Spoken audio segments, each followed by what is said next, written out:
Assalamualaikum warahmatullahi wabarakatuh. Selamat pagi anak-anakku kelas 9.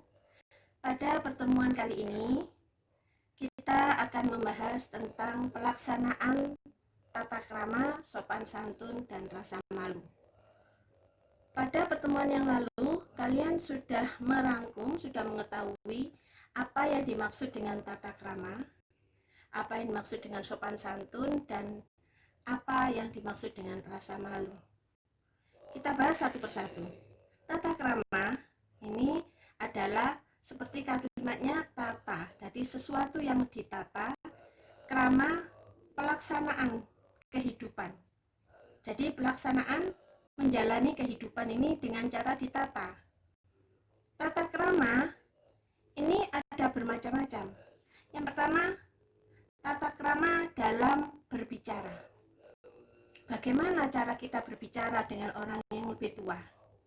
Bagaimana cara kita berbicara dengan Bapak Ibu guru? Bagaimana cara kamu berbicara dengan teman-temanmu atau bahkan dengan adik-adikmu? Semuanya tidak mungkin sama. Contohnya, kalau kamu bicara dengan ayah dan ibumu, misalnya, Bu, wis mangan ah. Pantas apa tidak? Tidak pantas, ya kan? Kalau ibu, ayah dan ibu otomatis tanyanya, Bu, sampun dahar ta? Seperti itu ya. Jadi itu adalah kalimat atau percakapan yang sesuai dengan tata krama. Kamu jangan kebalik. Kalau ke orang tua nguku, kalau ke teman boso.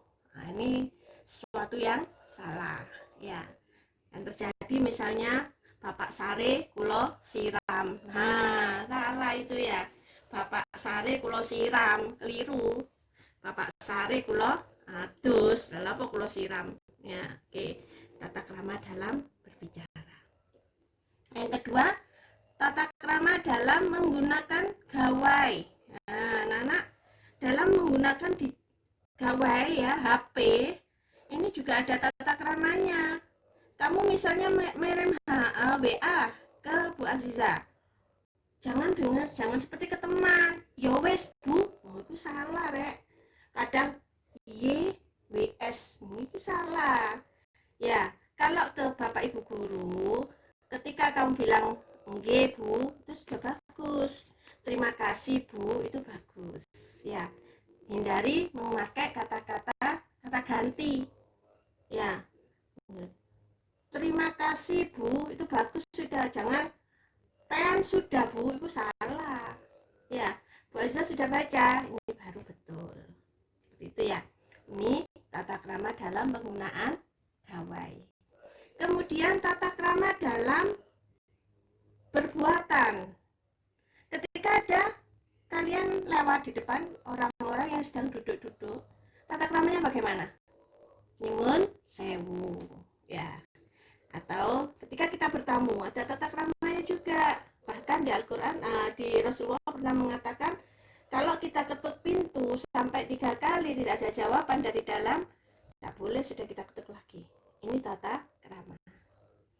Kemudian berikutnya adalah tata krama dalam berbusana, dalam berpakaian ya. Kalau dalam Islam jelas katakan perempuan itu bagaimana? Tutup aurat, semuanya aurat bagi wanita, kecuali telapak tangan, wajah, ya.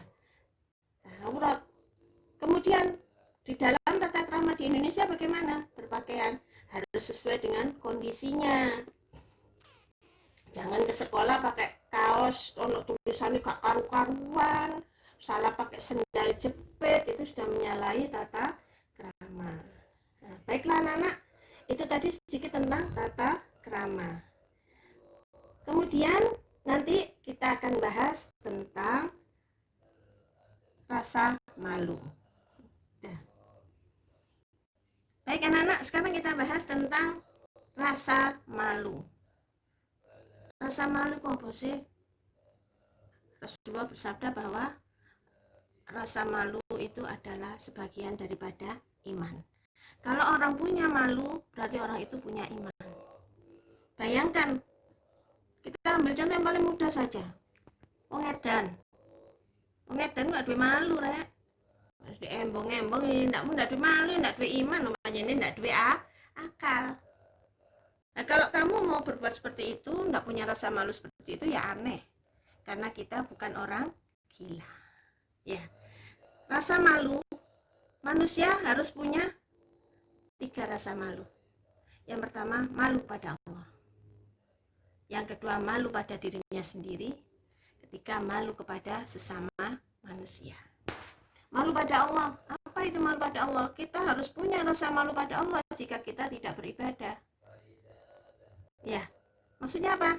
Kalau kamu malu, kalau kamu tidak sholat, kau tidak malu, itu jenis kau tidak diakal, gak duwe iman. Bagaimana kita tidak sholat? Allah sudah memberikan semuanya pada kita. Ya kan? Allah memberikan kita oksigen gratis. Ya Pak, kau bayangkan mereka yang sakit di sana, mereka yang kena ISPA, yang kena sesak napas, itu 1 tabung 1.250.000 hanya 2 jam, kan gratis. Ya. Kemudian yang kedua, malu pada diri sendiri. Kita ini punya harkat, ya. Yo apa caranya awak dhewe iki supaya bisa menjaga harkat kita. Jadi kamu mau melakukan sesuatu kesalahan, ilingo isino nang awakmu dhewe. Ya, karena apa? Kamu ini tidak sendirian, kamu membawa nama ayah, membawa nama ibu, membawa nama tempat tinggalmu, dan membawa nama sekolah. Yang ketiga, rasa malu kepada sesama manusia. Malu kalau apa? Malu kalau melakukan kesalahan. Ya nak ya, selama kita tidak bersalah, tidak akan ada yang perlu kita permasalahkan.